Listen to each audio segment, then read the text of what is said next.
All Hit Radio.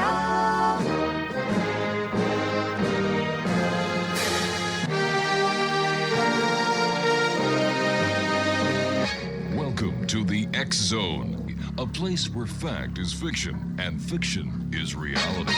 Now, here's your host, Rob McConnell. Bring the wind to carry me over, lead me home to my town. Tell me when that breeze is blowing, taking me home to my town.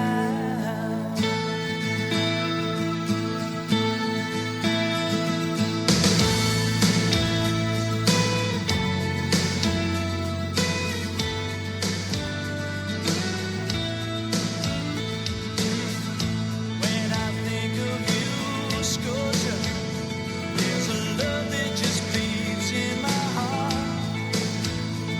In my childhood days, we went our different ways, but you knew that we never. And welcome back to the X Zone, everyone. Hour 2 of tonight's show, and we're coming to you on the X Zone Broadcast Network from our studios and production facilities in St. Catharines, Ontario, Canada, and on your hometown radio, Classic 1220, streaming around the world on classic1220.ca. X Zone Nation, my guest this hour is Dean McMURRAY, and Dean is the military medium. Now, spending most of his childhood in northern Minnesota, Dean developed a deep love for nature and his country. That love of country inspired him to enlist and serve 24 years in the United States Armed Forces. Dean's service brought him overseas on several occasions, the last which awakened his psychic abilities and set him on a new path, a new mission with a new marching order. First of all, Dean, thank you very much for your service, and welcome to the X Zone. Hey, thanks, Rob. Thanks. It's a great honor to be here. Dean, tell us a little bit more about yourself and how you went from military into being a medium. Yeah, it's quite a journey, right? I think so. Well, like the bio says, I grew up in northern Minnesota. Actually, a lot of my family is Canadian. Had a family in Calgary and in Saskatchewan and all over Canada. And but like most young men, went off and served my country but it was in the latter part of my career. And I was in that last 3 years before I was to retire, and we were alerted for deployment to a lovely country called Kosovo, and known for its coffee. And but quite honestly, I wasn't a big believer, Rob, in all things psychic or energy or when we talk about metaphysics. I wasn't a believer at that time in that those types of things. And it wasn't until I returned from deployment that, what I call all hell started breaking loose. And what I mean by that, it was like living, with a constant scene out of Poltergeist, where clocks and pictures were quite literally flying off the wall. And I was going, holy bleep bleep, what is going on?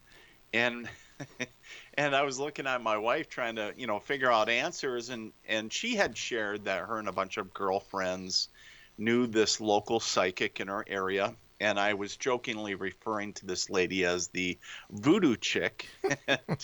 And I said, well, maybe we need to get this voodoo chick over here and maybe she can do something, because I didn't know how it worked. I thought maybe you can just wave a wand and all went away. And I was very ignorant at the time of how the interaction would go. And so she came over and started connecting to my deceased grandfather, who, by the way, was a World War I veteran. And it was completely blowing my mind. And I was not in the headspace to receive messages from a deceased loved one at that point. And so, I was I kind of brushed her off, because all I wanted was the craziness to stop. And she wasn't there to do that evening, because I truly look back on it and going, because she wasn't supposed to. Yeah. I needed to be brought to a point of being so uncomfortable that it would shift me into a new reality. And quite honestly, as you read there, as we went live, is with that bio is my deceased grandmother, ultimately, who came to me one evening and completely again blew my mind, and quite honestly scared the holy bejesus right out of me. And through a series of events, I basically asked her to prove that she was there with me that evening. And, I still remember it like it was yesterday, Rob. It was a gentle yet firm pressure that started the head of my, top of my head and went to the bottom of my feet. And at this time, I'm laying in bed, and it quite literally pushed me into the bed. It wasn't something mean. I just became heavier than lead, and where I could hear the springs of the bed compress around me. And, I was like very much awake. And by that point, I was completely freaked out. And I was like, you know what, Grandma, I love you, but you got to leave. And as soon as I said that, the weight came off. There was some details that I didn't share about the story just to try to condense it, but there was a temperature swing that dropped, so where, is absolutely frigid in the room. That came back to normal. And so all these anomalies just returned to normal. And I'm sitting up in bed, completely out of breath, covered in sweat, going, am I suffering some latent PTSD, flashback? Sure. Trying to analyze myself. And my wife, we had give you guys some background, we had a 5-year-old daughter at the time, and our son, who is 13 now, was a newborn. And I don't know about you, but, my wife at the time, when my kids were little, never slept deep. And she was sleeping like she had never slept before. Wow. And it was kind of crazy. And I was trying to wake her up that evening and going, there's somebody here. And she was like, what do you mean somebody here? Thinking, somebody breaking in. And I'm like, no, that would be, I can react to a physical threat, a soldier's mind of going, is there something physical? No. Then, punt, right? So the aspect of saying that there's a spirit here, like, how do you deal with that? And I said, we need to get a hold of that voodoo chick. She needs to come back here, start what she finished. And she's like, Dean, it's like 2:00 in the morning. You need to go back to, sleep. And Easier said than done. Chance of that. What's that, Rob? Sorry. I said going back to sleep after this kind of experience is easier said than done. Oh, absolutely. Right. It's like there was no way that I was going back to sleep. And but really, that was the pivotal point, the come to Jesus moment for me to figure out why me, why now? Because even then and even now, I still consider myself a small town kid from northern Minnesota. That's nobody special, just like everybody else. Mm-hmm. And I was like, why me? Why now? What makes me special? I didn't go looking for this. I didn't want to be a medium. I didn't, I wasn't looking for, anything of, hey, that would be cool. No, I was going to work for our local Veterans Administration. I was going to, and I was focused on retirement. The kids were young. And I was like, Dad can't have a midlife crisis right now. It's not in the plan. And I think somebody up in heaven's going, yeah, you just can't see it yet, but we're putting you on a bigger path. And my goodness. And so really, that was the first door that opened. And because that forced me to figure out what the heck did it all mean? Why was I experiencing it? And, and quite honestly, I went back to that psychic, the voodoo chick, and she said, Dean, you're a medium. And I said, you're full of, beep, what? Yeah. And she said, I probably am. But she goes, you know what? That doesn't make you any less of a medium. And I was like, what does that even mean? I know that to be a medium means to connect with and communicate with those that are deceased. But I was like, what does it mean for Dean McMURRAY? Because it's different than, say, if you use the example of James Van Praagh or somebody that you would always see on TV. going back 13 plus years.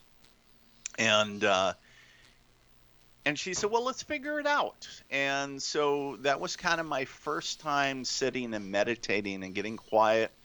And it just like magic popped into my head. And it was, it was like, hey, dummy. And it was because it was being part of something bigger than myself. And that's a reason that I joined the military to begin with. And the other thing that I heard was, I was like, oh, well, that was simple. It was to help others heal one connection at a time. And, and if you think of the aspect of, I know it sounds very noble and everything, but, the aspect of the Knight's Code, right? To help those that are oppressed, right? And all this. And I think about that with the military because I think that's what drew me, to help others in that regard.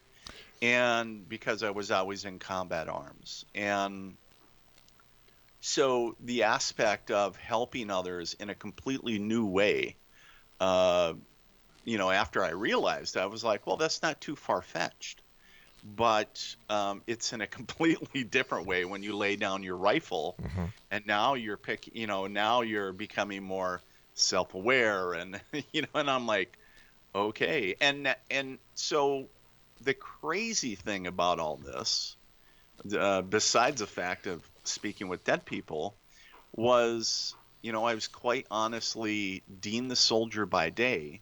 I'm very much a full-time soldier still at this point, and Dean the medium by night. And it almost sounds like a weird Marvel comic, but it quite honestly was true, because in the last 3 years of my military service, I was trying to figure out, how it worked with me, how do I connect with mediumship? How am I going to use it? Right. And it was just kind of that journey of where, exploring mediumship on my off time and everything else. And I was very hush-hush on who I told, because I didn't want to be, quote-unquote, that guy.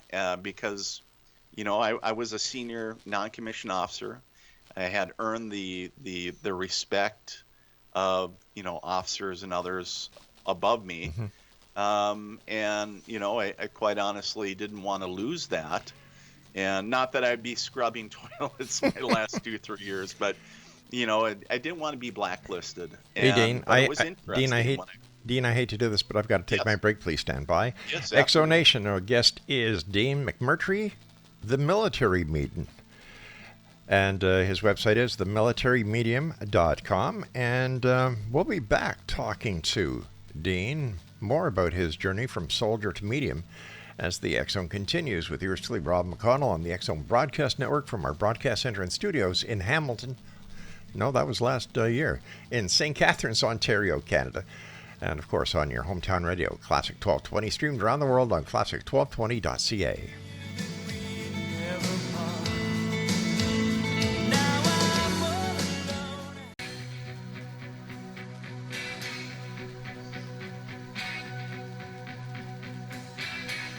If I could turn back time, if I could find a way, I'd take back those words that hurt you, and you'd stay. I don't know why I did the things I did. I don't know why I said the things I said. Pride's like a knife, it can cut deep inside. Words are like weapons, they wound sometimes. I didn't really mean to hurt you.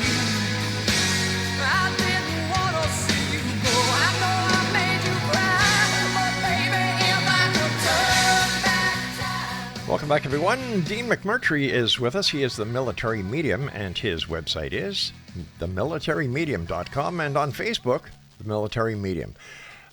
Dean, when you were out in Kosovo going after a great cup of coffee, did you have anything happen that was strange that at the time you couldn't explain, but now, after knowing what you know and speaking to the voodoo chick, Understanding that you're medium, does any of the things that happened on the battlefront start to make sense to you? Not in Kosovo, but oddly enough, back in 2003, when I was in Afghanistan, I had actually a situation long before, many years before I was even aware of any of this, and where we actually had a military convoy out doing a night patrol, and the vehicle stopped. And basically, the synopsis of it is there was a disembodied voice in my vehicle that kept on telling me to move the vehicles another 500 meters forward of the point that we stopped. And I kept on trying to get to the lead vehicle by radio, and there was no answer. And I actually had to sprint. If you envision a soldier in full kit, right? Body armor and weapon and everything. And so I'm sprinting full out all the way up forward. And here's somebody taking a bathroom break, which is a big no-no, obviously, in the area that we're in. And because it was prime ambush area for Taliban. And I was like, guys, what are we doing? And about that time, we heard an audible clicking noise. And we still believe today that the noise was a remote IED detonation device trying to set off an IED. Right. In this ambush area. And, luckily we had a early technology. Back in those days, it was very rough looking. But Raytheon had this electronic jamming device that they sent with us to defeat IEDs and create an invisible bubble, if you will. And we believe that technology saved us. But I go back to, Rob, is where did this disembodied voice come from that kept on repeatedly telling me, and it was more and more urgent, saying move the vehicles another 500 meters forward. And in the vehicle, I had a gunner that was standing up through a hatch in the center, and I had a driver. Now, if anybody's and I don't know about the Canadian military, but in the American military, they don't make vehicles to be, unless it's designed to be stealthy, but they're very noisy. And you can, with the radios and everything. Yep. And, the thing is, it's hard to hear in there. And so, I'm like, and I heard it clear as a bell. It came right from behind me, and there was nobody sitting in that rear seat. And so whatever divine entity or, guardian angel, whomever, was trying to keep us safe. And the other thing is, the area that we were in Afghanistan was very much prime Russian Taliban battleground where they, Russians were massacred, and several areas that we were at and operating in, and where, I have documented disembodied voices as well, because I swore up and down that I heard whispering. And up in the mountains where we would do observation posts, and and we'd pull out our thermal scopes, we'd have trip wires, we'd have the whole gamut.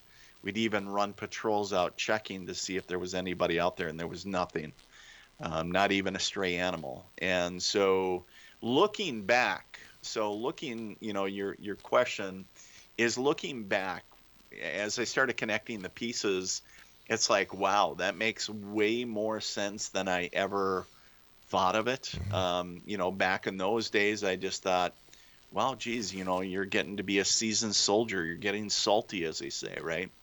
In Kosovo, I don't really remember, quite honestly, I don't really remember anything that jumps out to me. Afghanistan was probably the more combat orientated tour. Kosovo was more of a peacekeeping / administrative mission, so to speak. So as far as my interactions, I my intuition did, get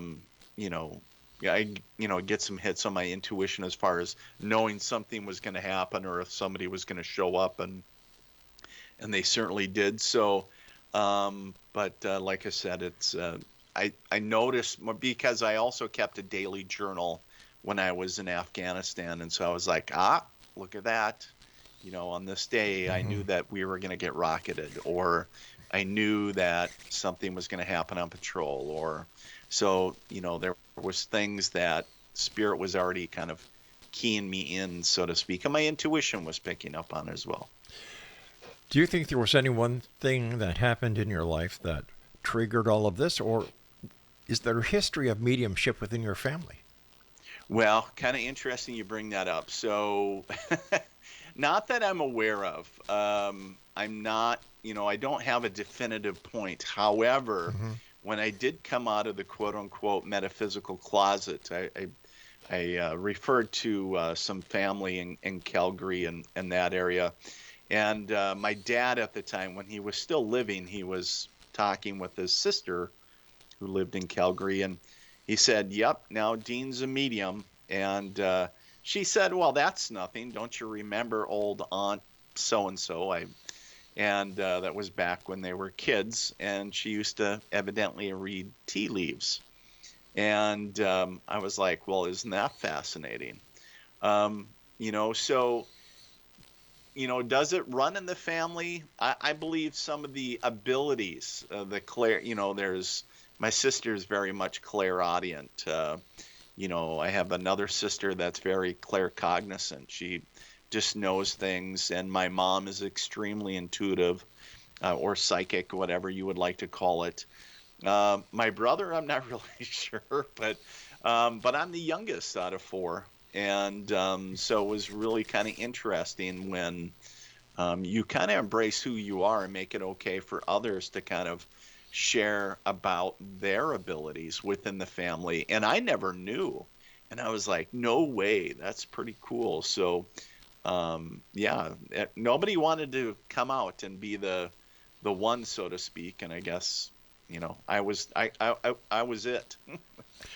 What was it like the first time you realized that you were talking or communicating with someone on the other side, that this person had been a physical human being on this side, and yet on the other side, after passing, you're communicating with them? It was pretty wild, to be honest with you, Rob.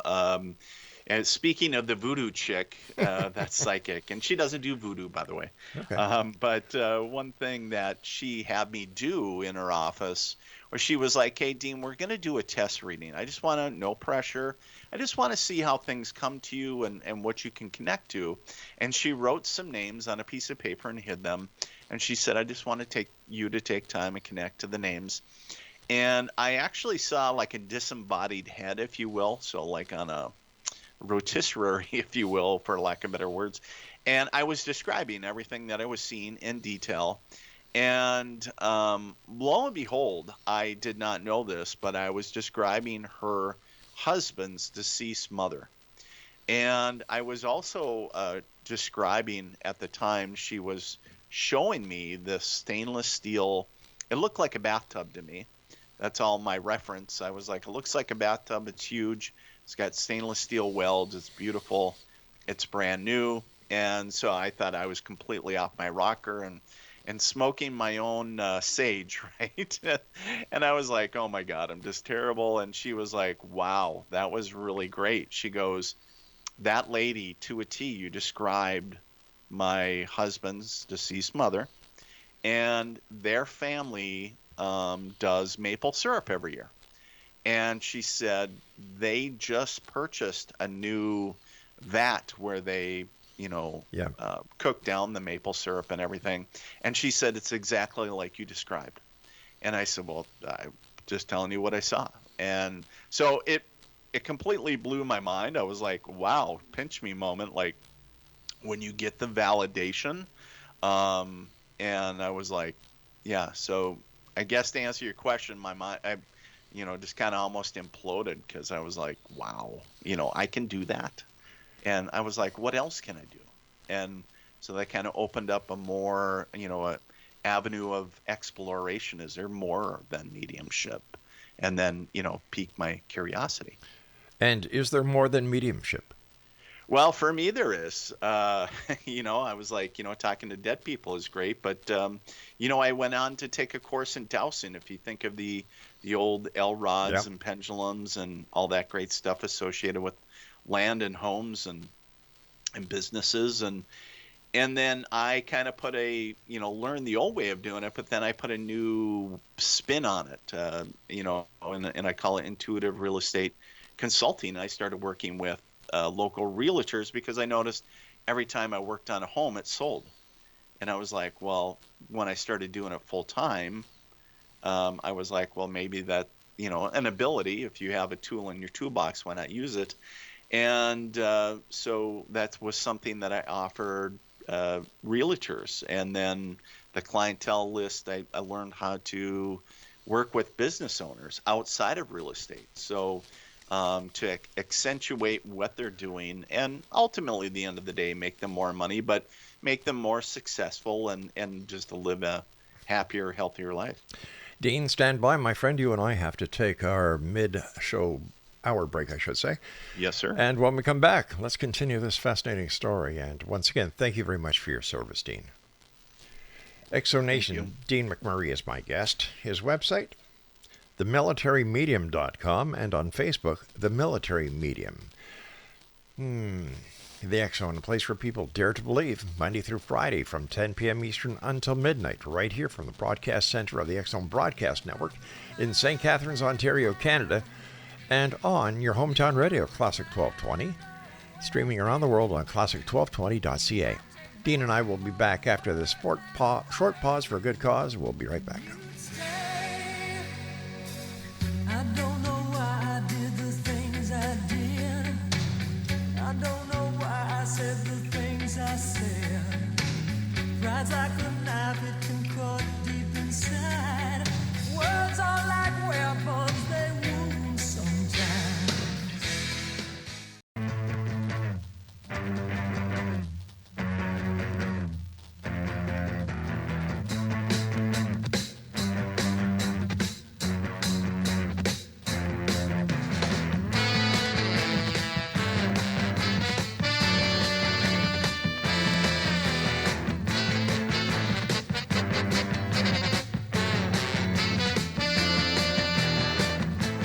Waiting for the break of day, searching for something to say, flashing lights against the sky, giving up, I close my eyes, sitting cross-legged on the And welcome back, everyone. The military medium himself, Dean McMURRAY, is my guest this hour. And if you'd like to contact Dean for a one-on-one consultation, visit his website, themilitarymedium.com, and on Facebook, The Military Medium. What has been your most hair-raising experience that you've had being a medium and communicating and connecting with the other side? Yeah, that's a great question. That could be a can of worms. But if I had to pick one, Rob, I'd have to say was a story about a gentleman that reached out to me for a home cleansing and a space clearing, and where he didn't believe in spirits and everything, but he knew that he had something in his apartment. And so when I went there, I did my clearing, and it didn't give him any resolve. And I guess what I'm getting at is the reason that it didn't give him any, I guess, resolve is because that was the first time that I actually was dealing with a possession. And it wasn't just any possession. But when we talk about an extraterrestrial, it was kind of in that galactic realm, right? And so it really stretched my belief system because up until that point, I hadn't dealt with anything alien. And, I've just been dealing with deceased loved ones and maybe some nasty spirits, some good spirits. And so that was probably more the most hair-raising experience that I ever had. And at the end of it, just to give everybody a recap of that, is basically, we figured out the solution to his issue, and he was being possessed by a reptilian being, and but we were able to help him and get him the help that he needed. So, but it was really, yeah, it was something, I guess, is for a lack of better words. But So how did you come to the conclusion that this person was possessed by a reptilian extraterrestrial? yeah, well, it's first off, everything that that I was doing traditionally was not working. Typically, I'd work with archangels, kind of the old, throw the whole book at it, so to speak, and nothing was changing for him, and actually it was getting worse. And I actually reached out to a couple mentors of mine through the years that became trusted teachers and advisors, and they're like, I think you're dealing with something more. They were like, next time you're with him, I want you to look him in the eyes. And I was like, what am I looking for? And they were like, when you see it. And so the next session that I had with him, I, took some time, and I actually was watching his pupils, and it seemed like a split second, but where it changed from normal human pupils to reptilian and then back again. And I was like, all right, that's what I was looking for. And so then I realized what we had, and then I was able to, reach out to my mentors as far as, kind of what were some of the next steps, in help getting this gentleman the help that he needed. So is exorcising a person who is possessed by an ET any different from a person who's possessed by your run-of-the-mill earthly demon? Well, I think in my experience, I don't want to say for everybody, but in my experience it's just kind of what tools that you need to use, because you need the tools that you would use, and I hate using the word demon, but anything that's negative in nature, right? If you think of the earthly realm, if you're dealing with something galactic, you need to use some different techniques and tools. But I think the same process is the same. It's just, if you think the same, that you wouldn't build a house with, a crescent wrench unless you're doing the plumbing. You use the right tool for the right job. So holy water wouldn't work, a crucifix wouldn't work, any of the traditional religious icons wouldn't work on the ET, whereas, as far as I know, the majority of people that we've had on this show who do exorcisms, their tool bag wouldn't have any effect on this ET possession.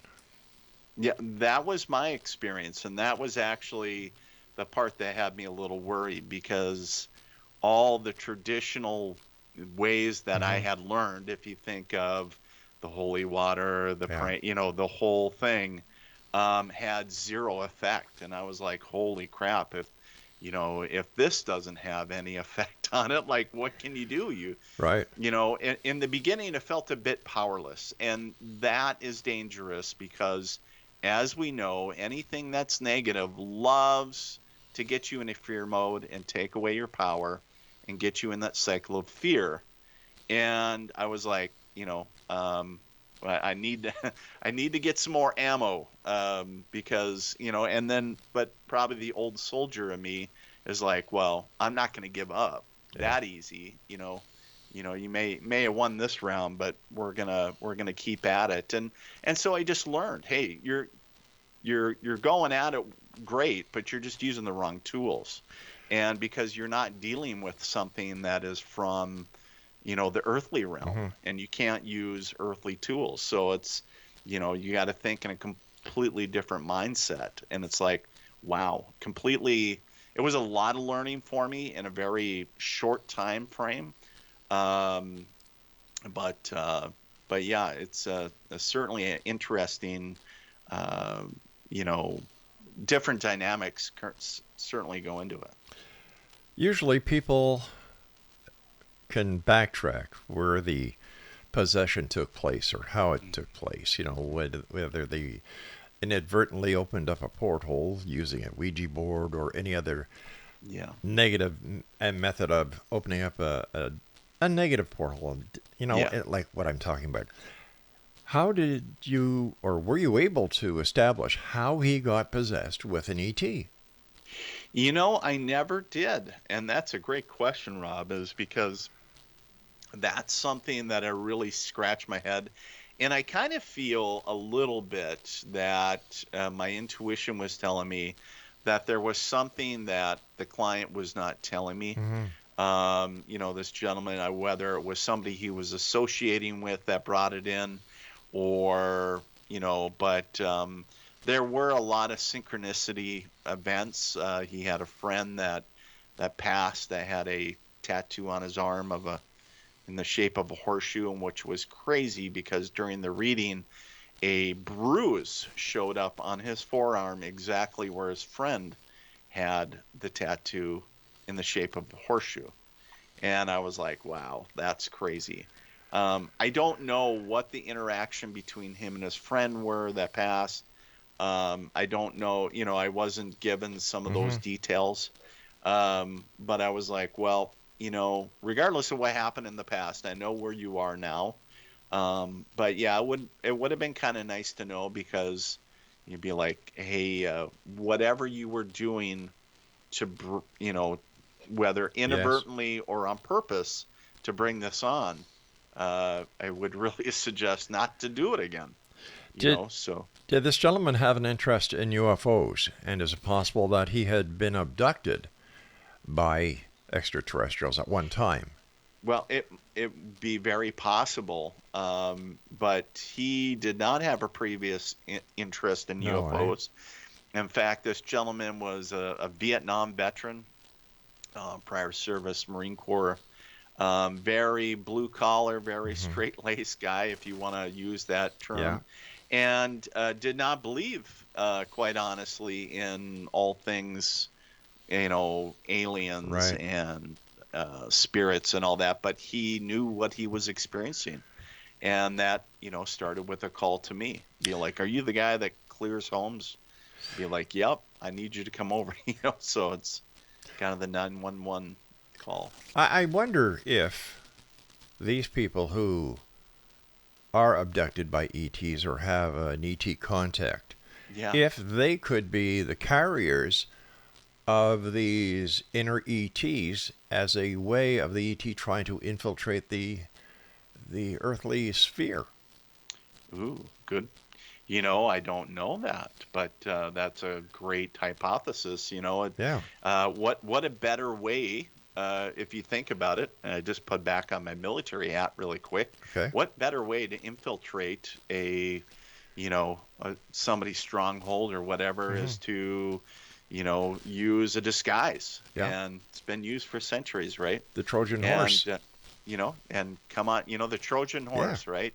And come on through and be like, everything's fine, and then all of a sudden, then they can find a new host or a new somebody new. Yeah. And so yeah, that I would say it's very possible. Well, it's just like us getting a parasite in us.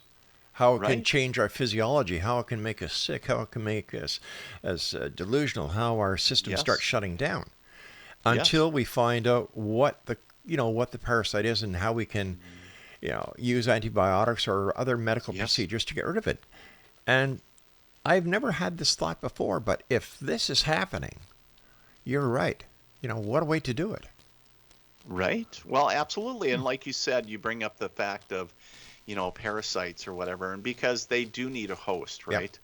And the aspect of, if you just give certain antibiotics to somebody that has having certain symptoms, it may do no good because right. of the strain of whatever they have is not effective. And that's the same thing with using certain tools to, try to quote unquote exercise this alien Sure. being that is using them. Hey, Dean, I hate to And- do this, buddy, but it's break time again. All right. Sounds X-Zone good. Nation. Dean McMURRAY is our very special guest. He is called The Military Medium. His website is themilitarymedium.com. And on Facebook, The Military Medium. I'll be back with Dean as we wrap up this hour and tonight's show here on the X-Zone with yours truly, Rob McConnell, from our broadcast center in St. Catharines, Ontario, Canada, on the X-Zone Broadcast Network and on your hometown radio, Classic 1220, streaming at classic1220.ca. Don't go away.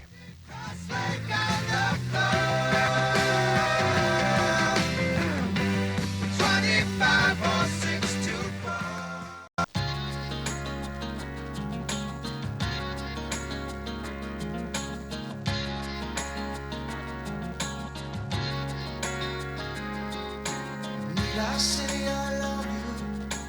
Need I say I care? Need I say that emotions are something we don't share? I don't want to be sitting here trying to deceive you. 'Cause you know, baby, that I don't wanna go. We cannot live together. We cannot live apart. And that's the situation. Welcome back, everyone. Before we get back to our very special guest tonight, Dean McMURRAY. Over the last couple of shows, I've been sharing with you, the members of the X-Zone Nation, that our little fur baby Lola, Laura and I took Lola to the vet because she wasn't acting right, and out of the blue, we found out that night that Lola had cancer throughout her body. And the doctor said what she was experiencing was the cancer had gotten into her urinary system and she was shutting down, and there was nothing they could do. The doctor assured us that Lola was in a lot of pain, and my wife and I decided to do the hardest thing that we both have done, and that was set our little Lola free and send her to a place on the other side of the Rainbow Bridge where she is now with her two sisters, Maddie and Nikita. And it was very hard on us. It was very hard, especially on my dear wife, Laura. Laura's birthday was yesterday. And I said, sweetheart, what would you like for Christmas, for your birthday? And she said, my birthday wish is to have Lola come back. And she says, I know that's impossible, but that's what my birthday wish is. You know how when you love somebody, you try everything you can to make them happy. And the worst thing you want to see is anyone you love feel sad and I mean cry and cry and cry, slip into a depression. Because when you have this little fur baby, it's a member of your family. You know, anybody who isn't an animal lover may not understand. But we who understand that loving an animal is what part of being a shepherd of this great planet is all about, a steward of the planet. So what I did was we found a little, what's it called, a Labradoodle, part golden retriever. No, it can't be a Labradoodle then, can it? Anyway, it's a mini half Labrador retriever and half poodle. And we brought her home and we adopted her, and her name is Ginger. And it was like magic. The feeling of emptiness in our home was gone. The sadness in Laura's heart was gone. It was filled back with joy. The smile on her face came back. So I just want to let you, the members of the X-Zone Nation who have been following this story, that thank you for your kind words. Thank you for your emails. Thank you for your phone calls. Thank you for being there for us and being part of this great X-Zone Nation. So we now have a new fur baby. Her name is Ginger. She's 11 weeks old. And even though we will never, ever forget little Lola or Maddie or Nikita, because we will always love them. We believe that there's enough love in our hearts that we can love another little member of our family now. And once all I want to say is thanks, gang. Thank you very much. Dean McMurray is our special guest. His website is deanmcmurray.com, and the Facebook page is The Military Man. Dean, thanks very much for joining us. Great talking to you. Yes, thank you so much, Rob. And I just want to say before we begin again, just sending my condolences to you and your wife, Laura. I know how hard that can be, and lost some great fur babies myself, and so they really impact your life and heart. They certainly do. And if we had known that Lola was sick, you can prepare for it. It doesn't make it any easier. But when you go to the vet Right. because you think it's just a urinary tract infection, that animals get, and the doctor says she's filled with cancer, and it's like, wow, Right. that IAD goes off. Right. But anyway, once thank you for your kind words. Absolutely. Dean. All right, now let's get back to this alien thing, because Yes. I saw something went click in my mind. All right. I believe that we live in a binary existence. Good, bad, up, down, right, left, and so on and so forth. 0, 1. Okay? Right. In the Bible, in the book of Genesis, the serpent is the negative, right? And the serpent weaves its way into Eve, into getting her to get Adam to eat the fruit from the tree of knowledge. This is just a shot in the dark.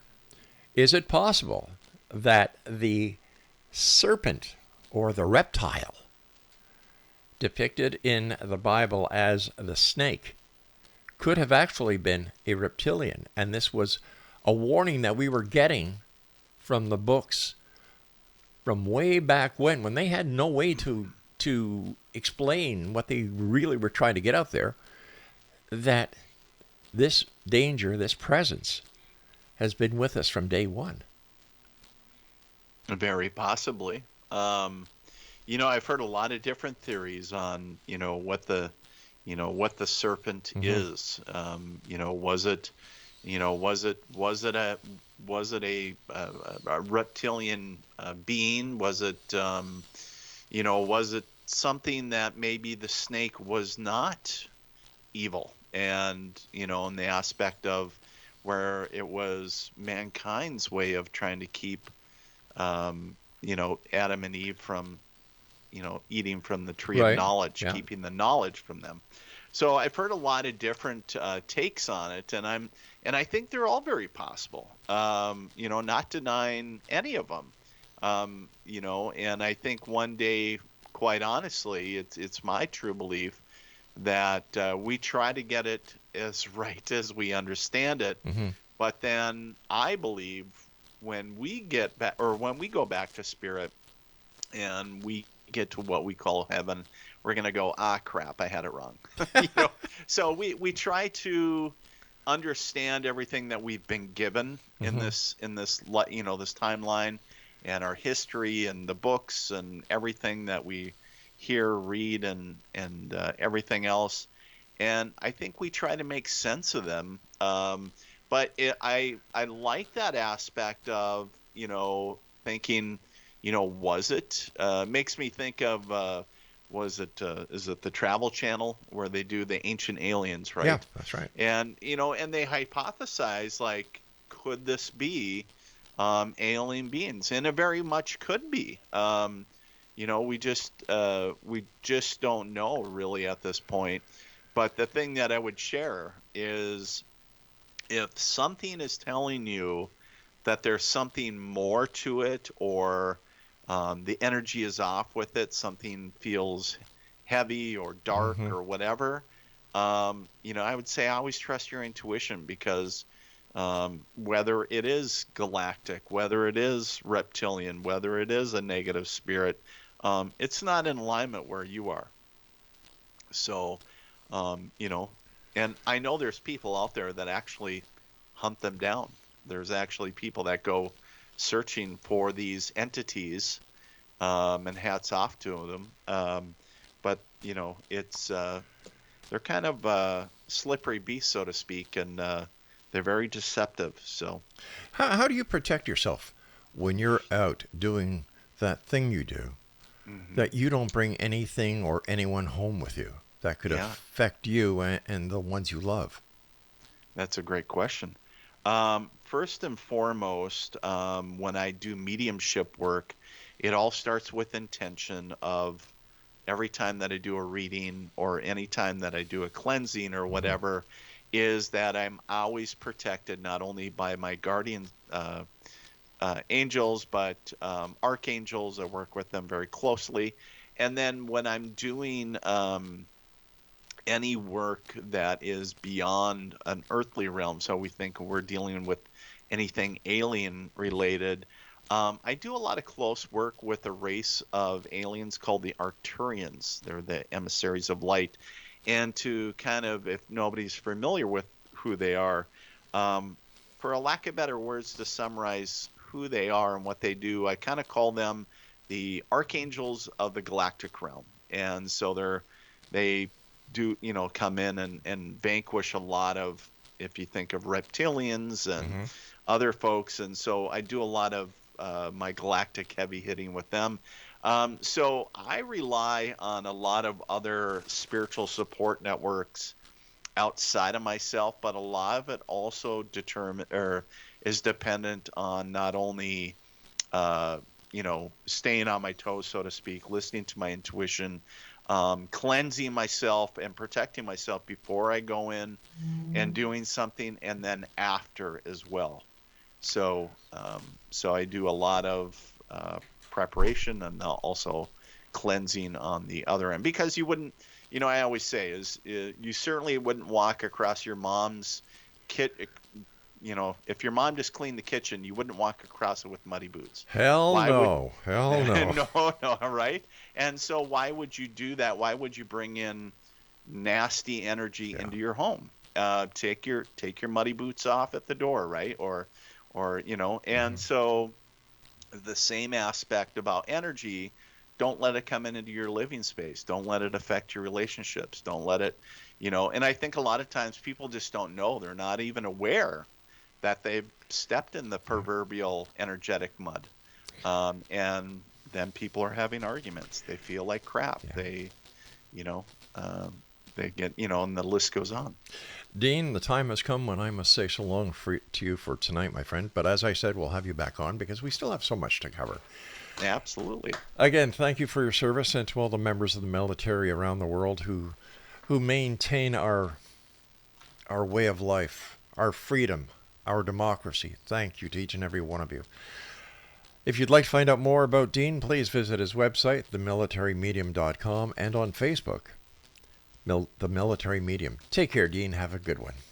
Thank you, Ron. Exonation, I'll be back tomorrow night at 10 o'clock as once again we cross the time-space continuum to this place that I call the X Zone.